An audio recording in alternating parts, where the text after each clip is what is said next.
सुप्रभातम। बच्चों, आज हमारा जो टॉपिक है वो तीसरा टॉपिक चल रहा है हमारा। पहला हमने सबसे पहला भाषा के जो वर्ण परिचय है उसके बारे में पढ़ा था, 2 वीडियो।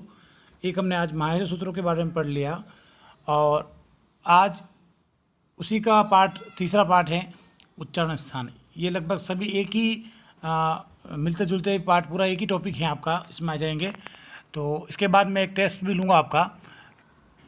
देखिए, इसमें सबसे पहले अपन संस्कृत व्याकरण के लिए जिन वर्णों का हमने उच्चारण किया था, वर्णमाला माहेश्वर सूत्र जो हमने पढ़े थे, उनमें हर वर्ण का अपना अलग अलग उच्चारण स्थान है। और केवल मात्र संस्कृत विषय एक ऐसा है जिसमें उच्चारण स्थान बहुत ही आसान तरीके से बताया हुआ है। जिस प्रकार से मैथमेटिक्स में सूत्र दिए हुए होते हैं, फॉर्मूले होते हैं, उसी प्रकार से यहाँ पर भी दिए हुए हैं। बड़े आसान तरीके से आपको समझ में आ जाएगा, ठीक है ना। तो सबसे पहले तो उच्चारण स्थान होता क्या है, इसके बारे में हम चर्चा करेंगे। उच्चारण स्थान का मतलब होता है जो भी वर्णमाला में जो वर्ण है, उन वर्णों को हम जहाँ से बोल रहे हैं और जो जिस उच्चारण स्थान से हवा टकरा के बाहर शब्द या वर्ण के रूप में बाहर निकल रही है, तो जहाँ से वो हवा टकरा रही है, वायु टकरा रही है, उस स्थान को उच्चारण स्थान कहते हैं, ठीक है। प्रत्येक वर्ण का अलग अलग है। चलिए देखते हैं आज हम सबसे पहले उच्चारण स्थान में सबसे पहले हमारे पास दे रखा है, हमारे पास मूल रूप से अगर देखा जाए तो देखिए 1 2 3 4 5 6 और 7 मतलब कि 7 उच्चारण स्थान हैं। कितने हैं? कंठ, तालु, मुर्दा, दंत, औष्ठ, नासिका और जीवामूल। उसके अलावा क्या होता है कि फिर एक कंठ और तालु, इन दोनों का मिलकर एक बन जाएगा तो कंठ तालु, ठीक है। फिर एक बन जाएगा कंठ और औष्ठ, इन दोनों का मिलकर एक बन जाएगा तो कंठोष्ठ। और एक दंतोष्ठ, दंत और औष्ठ, इन दोनों का मिलकर एक बन जाएगा। तो इस प्रकार से हमारे पास 10 उच्चारण स्थान हो गए हैं। 3 तो संयुक्त हैं और 7 स्वतंत्र हैं। मूल अगर पूछा जाए कि उच्चारण स्थान कितने हैं तो कितने बताएंगे अपन? 7 ही बताएंगे, ठीक है। सबको क्लियर है? कंठ, तालु, मुर्दा। अब देखिए, इसको मैं आपको समझाने की कोशिश करूंगा। कंठ कहाँ होता है? हमारा जो गला है ना, इस गले के अंदर की तरफ जो भाग है, यहाँ पर हम जब अंगूठा रखते हैं तो एकदम कंपन सा होता है, वो कंठ है। उसके जो ऊपर का भाग है वो तालु, उसके मध्य में जो दोनों में रहता है वो मुर्दा है। दंत हम जानते हैं, औष्ठ का मतलब होठ, नासिका हम जानते हैं, और जीवान के बारे में।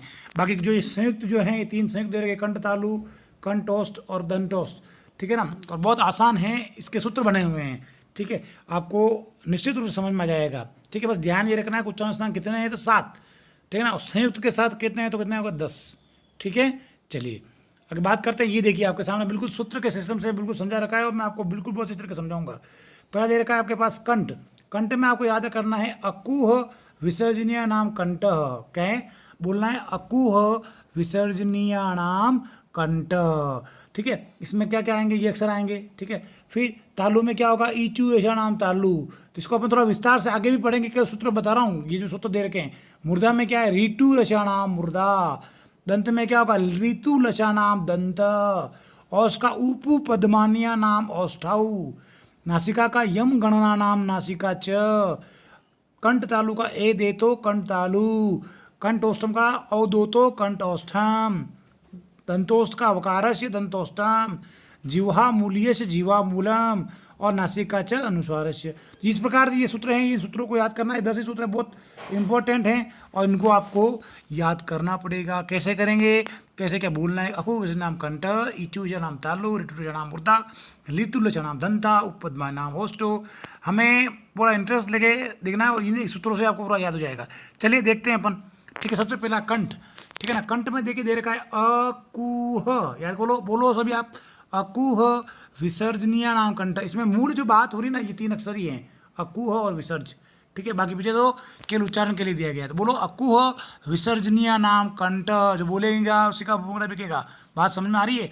आप मेरे साथ साथ उच्चारण कीजिए, अकुह विसर्जनीय नाम कंठ। अब समझना बात को कि अकुह विसर्जनीय नाम कंठ में हो क्या रहा है, ठीक है। सबसे पहले देखिए अ से क्या आ गया? अ और आ दोनों सवर्ण है, तो अ से क्या निकल गया? अ और आ, प्लस कु से पूरा आपका क वर्ग आ गया, क ख ग ग ग अंग।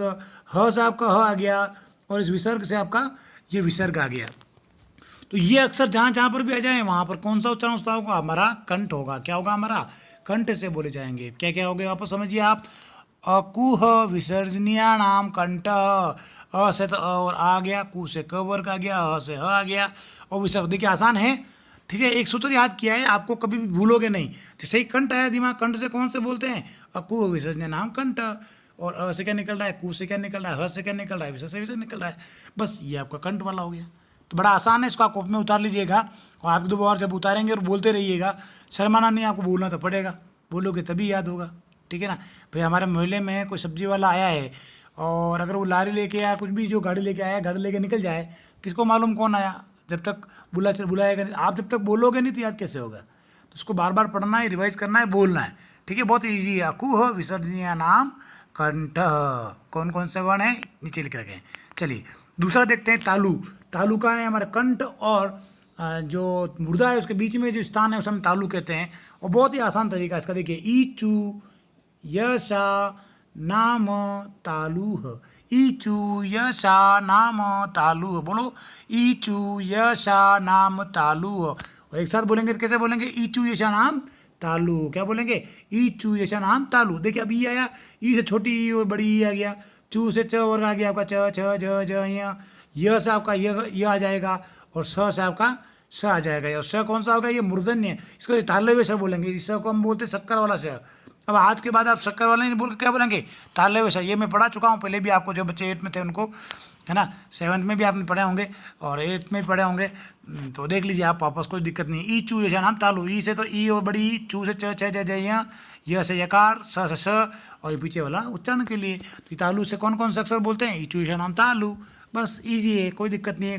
कंठ से कौन से थे, ईचू यशा नाम तालु, है ना, ईचू यशा नाम तालु। कंठ से कौन से थे, अकु विसर्जन नाम कंठ, ये रहा अकु विसर्जन नाम कंठ, ईचू यशा नाम तालु। ठीक है, चलिए 2 हो चुके हैं हमारे। थर्ड चलते हैं, मुर्दा। मुर्दा जो कहते हैं इसको बोलते हैं रीटू, बोलो रीटू रसाणाम मुर्दा, रीटू रसाणाम मुर्दा, रीटू रसाणाम मुर्दा। री से आपका री आ गया, छोटा री बड़ा री दोनों आ जाएगा, टू से ट वर्ग आ गया पूरा, र से र आएगा और स से स आएगा। अब ये वाला जो स हम लिखते हैं, अधिकतर हम जो स लिखते हैं ना, ठीक है ना, तो ये इस स को बोलते हैं, कौन सा बोलेंगे आप, मूर्धन्य स बोलते हैं। बहुत बार बोलेंगे यार ये तो षटकोण वाला स है, ये ऐसा नहीं, ये हमारा मूर्धन्य स है। कौन सा है, मूर्धन्य स। बात समझ में आ गई सभी को। चलिए वो कौन कौन से, री से क्या निकला, री, टू से क्या निकला ट, र से र और स से स। तो मुर्दा से कौन सा होगा, री टू र शाणाम मुर्दा, री टू र शाणाम मुर्दा। ठीक है, ऐसे बार बार हम जब बोलेंगे तो 100% आपको याद हो जाएगा। और लिखते लिखते लिखेंगे ना आप, तो बोल बोल के लिखना आपको। अगला आ गया आपका दंत। क्या क्या, दंत, दंत का मतलब होता है दांत। दांत में क्या होगा, ऋतु, वो ली था, ये ऋतु, लसा नाम दंत। अब यहाँ पर ये वाला सा आ जाएगा, कौन सा आ जाएगा, जिसको हम सपेरा वाले स बोलते हैं, ये दंतव्य स है। कौन सा है, दंतव्य। ली से ली आ जाएगा आपका, तू से त वर्ग त थ द न आ जाएगा, ल से ल आ जाएगा और स से स आ जाएगा। तो इस प्रकार से आपका क्या बन जाएगा, ऋतु लसा नाम दंता। ठीक है ना। और कौन कौन से वर्ण आ रहे हैं, बस तो ये शॉर्ट में आपको ये सूत्र याद करने लिखोगे तो हो जाएंगे। और आप घूमते फिरते हैं, जब भी आप कुछ भी कर रहे हैं तो बोलते रहो, अकु विसर्जन नाम कंठ, ई चूषा नाम तालु, ऋतु नाम मुर्दा, ऋतु लचा नाम दंता। 4 तो हो चुके हैं। चलिए 5वां हमारा जो है दे रखा है, वो दे रखा है हमारा औष्ठ। औष्ठ का मतलब होता है होठ। ठीक है, अब अपन ने याद करना है ऊपू, आप उसके बोलते नहीं बोलते पप्पू, पप्पू नहीं, ऊपू पद्मानिया नाम औष्ठ हो। क्या बोलेंगे, ऊपू पद्मानिया नाम औष्ठ हो। क्या जाएगा, ऊपू पद्मानिया नाम औष्ठ। देखिए ऊ से आपका छोटा ऊ और बड़ा ऊ दोनों आ जाएंगे, पू से प पूरा आ गया, प फ ब भ म। और अब यहाँ सबसे बड़ी चीज़ है ये प और फ दे रखे ना, इसमें देखो नहीं दे रखा है, मैं देता हूँ। ये जो प दे रखा है आपके पास, प, इसके पे प के पहले इस प्रकार से ये आधा विसर्ग होगा। क्या होगा, आधा विसर्ग। और ये जो फ दे रखा है, इस फ के बाद भी इस प्रकार से आधा विसर्ग होगा, इसे अर्ध विसर्ग बोलते हैं। ऐसा चिन्ह जहाँ लगा हुआ होगा इस प्रकार का, ये ऐसा चिन्ह जहाँ लगा हुआ होगा ऐसा, है ना, ये आधा ऐसा है। तो इस चिन्ह जहाँ लगा हुआ है वहाँ पर हमें इसको क्या बोलेंगे आप, अर्ध विसर्ग। तो प और फ के पहले जब अर्ध विसर्ग लगा हुआ हो तो वहाँ पर कौन सा होगा, वो पद्मानिया नाम। क्या होगा, पद्मानिया नाम औष्ठ। ठीक है, तो होठ से बोलते हैं, प पूरा आ रहा है यहाँ पर, लेकिन ये जो प फ है इसके पहले क्या होगा, आधा विसर्ग होगा। ऊ छोटा ऊ बड़ा ऊ दोनों आ जाएंगे। तो क्या करना है इसमें याद, ऊपू पद्मानिया नाम औष्ठो। ठीक है, क्लियर है, कोई दिक्कत नहीं ज़्यादा। चले नासिका। नासिका से देखिए, जैसे नाम आ गया नासिका, और नाक से हम वैसे ही हम जो 5 वर्ग हैं हमारे, 5 वर्ग के अंतिम अक्षर जो हैं यम गण नम, है ना, वो हमारे नासिका से बोलते हैं। यम गणना नाम नासिका, यम गणना नाम नासिका च, यम गणना नाम नासिका च, यम गण। अब ये बोलते हैं इसको। अब बोले ये बोलते हैं, कोई अ बोलता है इसको, गलत है। ये नाक और मुख से निकलता है, यम गण ना नाम, यम गणना नाम नासिका च।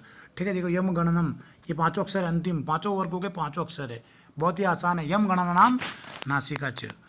अगला आता है कंठ तालु। अब संयुक्त आ गए हैं, यहाँ तक तो क्लियर 7 थे वो, अब हमारे संयुक्त आ जाएंगे। देखिए बहुत ही ईजी है, ए दे तो कंठ तालु।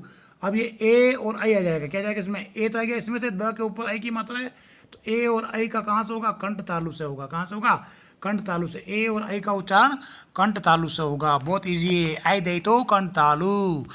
उसके बाद में आपका जो कंठोष्ठ, कंठोष्ठ का मतलब कंठ और ओष्ठ, ओ दो तो कंठोष्ठम, ओ दो तो कंठोष्ठम, तो ओ और औ, ओ और औ का उच्चारण स्थान कहाँ से होगा, कंठोष्ठम से होगा। ए दे तो कंठ तालु, ओ दो तो कंठोष्ठम, दोनों याद रखिएगा।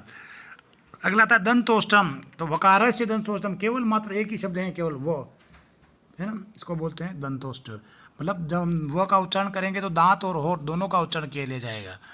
फिर आता जिह्वा मूल, जिह्वा मूल्यस्य जिह्वा मूलम, इसमें याद आपको क ख जो है इसके पहले आधा विसर्ग है, देखो क और ख के पहले ये आधा विसर्ग है ना, इसे हम क्या कहते हैं, जिह्वा मूलीय, मतलब जीवान से बोलते हैं। क ख के पहले आधा विसर्ग हुआ तो जीवान से बोलेंगे। तो इस प्रकार से अंतिम और लास्ट जो दे रखा है वो देखा नासिका, नासिका का होगा नासिका से अनुस्वार से, है ना, मतलब नासिका से जो क्या बोलेंगे, ऐसा एक अनुस्वार बना होता है, एक बिंदी ऊपर, जैसे ये अम के ऊपर बनी हुई है ना, तो नासिका से हम क्या, अनुस्वार जो होता है म, स्पेशली अनुस्वार म का बनता है, आधे म का, तो अनुस्वार बन जाता है। तो इस अनुस्वार का भी हम कहाँ से बोलेंगे, नासिका से करेंगे। तो देखिए इस प्रकार से हमारा टॉपिक ये क्लियर हो चुका है उच्चारण स्थान का। मैं एक बार वापस रिपीट करके बता देता हूँ, है ना, सुन लीजिएगा। पहला है कंठ, अकुह विसर्जनीय नाम कंठ, ईचु यशा नाम तालु, रीटु रसा नाम मुर्दा, ऋतु लशा नाम दंता, ए दे तो कंठ तालु, ओ दे तो कंठोषम, उपपदमान्या नाम ओष्टो, है ना। और आपका जीवा मूल्यस जीवा मूलम, और आपके इसका वकार दंतोष्टम।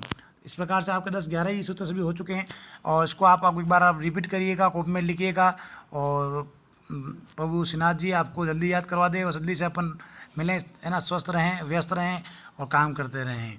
ठीक है, थैंक यू वेरी मच बेटा।